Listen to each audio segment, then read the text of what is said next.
Halo teman-teman, perkenalkan nama saya Wahyuni. Pada video kali ini kita akan membahas mengenai apa sih itu bunyi, serta nada, intensitas, dan taraf intensitas, dan yang terakhir ada efek Doppler. Simak video berikutnya. Nah, yang pertama ada bunyi. Dimanapun kita berada, kita tidak pernah lepas dari bunyi. Misalkan bunyi kendaraan, bunyi benda jatuh, bunyi getaran HP, bahkan bunyi percakapan dalam kehidupan sehari-hari. Nah, teman-teman, ternyata bunyi itu adalah salah satu gelombang longitudinal loh.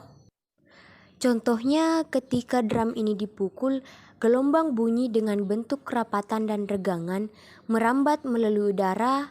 Ketika gelombang ini sampai pada telinga manusia, terdengarlah bunyi drum tersebut. Bunyi merambat dengan kecepatan berbeda, tergantung medium perantaranya. Bunyi dapat merambat melalui zat padat, cair, dan gas. Jika ditinjau dari frekuensinya, dikelompokkan menjadi infrasonik, yaitu bunyi yang kurang dari 20 Hz, audiosonik, bunyi dari 20 Hz sampai 20.000 Hz, dan ultrasonik, bunyi lebih dari 20.000 Hz. Kita sebagai manusia hanya bisa mendengar bunyi audiosonik. Beberapa hewan bisa mendengar luar audiosonik, contohnya anjing, dapat mendengar ultrasonik. Untuk penjelasan lebih jelasnya, gelombang infrasonik adalah gelombang bunyi yang memiliki frekuensi di bawah 20 Hz. Contohnya, gelombang bunyi yang disebabkan oleh gempa bumi dan gunung berapi. Sedangkan audiosonik adalah gelombang bunyi yang memiliki frekuensi dengan jangkauan 20 Hz sampai 20.000 Hz. Gelombang bunyi ini dapat didengar oleh manusia dengan baik. Selanjutnya atau yang terakhir adalah ultrasonik. Gelombang ini adalah gelombang yang memiliki frekuensi di atas 20.000 Hz. Gelombang ini dapat didengar oleh manusia, tetapi beberapa hewan dapat mendengarnya, misalnya anjing dan kelelawar. Jadi, bunyi adalah energi yang muncul berupa getaran di udara yang berasal dari berbagai benda atau hal yang memiliki getaran frekuensi. Bunyi dapat berasal dari berbagai hal dan hampir semua makhluk hidup dapat menghasilkan. Selanjutnya ada nada. Jika kita berbicara tentang nada, pasti yang terbayang adalah lagu. Nah, lagu ini ada yang bernada tinggi, ada pula yang bernada rendah. Sama halnya saat kita berbicara dalam kehidupan sehari-hari, terkadang kita menggunakan nada rendah ataupun nada tinggi. Teman-teman tahu nggak sih apa itu nada? Nada adalah bunyi teratur yang memiliki satu frekuensi.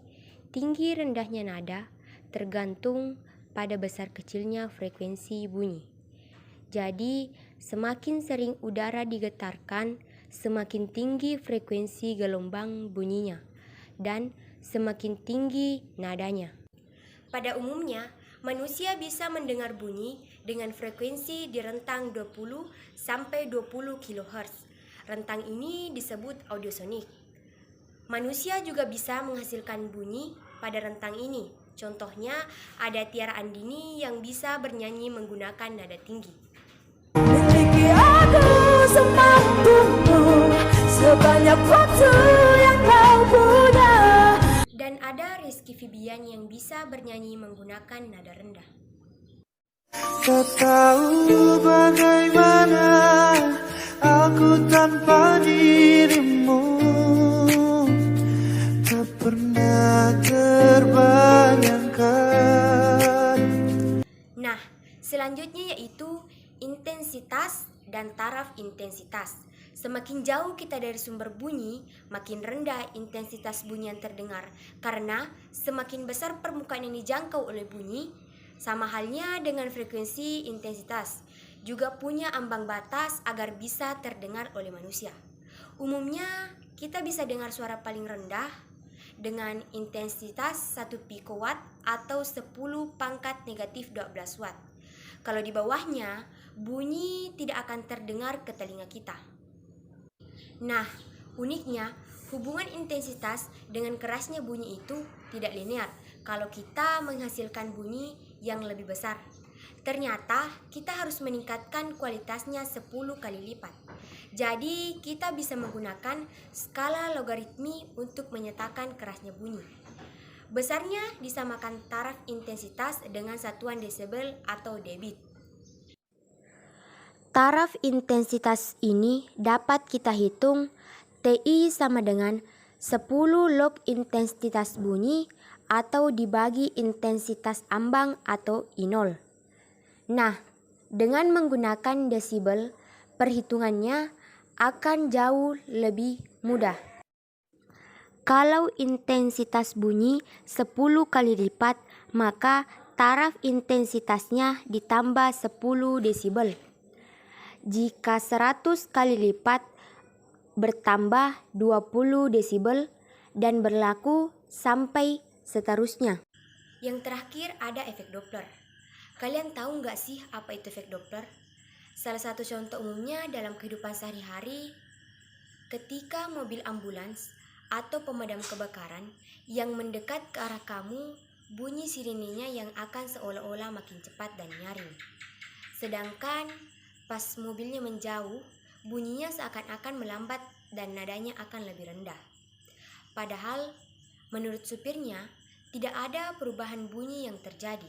Nah, fenomena perubahan frekuensi ini disebut fenomena efek Doppler.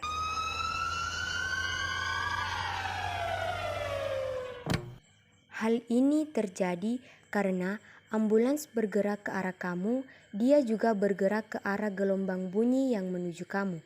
Ambulans akan menghasilkan gelombang bunyi dari sirenenya. Jadi, gelombang-gelombangnya akan jadi berdekatan. Inilah yang menyebabkan frekuensinya lebih besar saat kamu dengar. Sebaliknya, ketika ambulans menjauh, dia bergerak menjauhi arah rambat gelombang bunyi yang menuju kamu. Jadi, jarak antar gelombang bunyinya akan semakin jauh, sehingga frekuensinya akan lebih menurun. Efek Doppler ini tidak hanya terjadi pada gelombang bunyi, tetapi bisa juga terjadi pada gelombang cahaya. Astronom bisa menghitung jarak bintang-bintang dari bumi menggunakan efek Doppler. Oke teman-teman, pada video kali ini kita sudah belajar apa itu bunyi, nada, intensitas, taraf intensitas, dan yang terakhir ada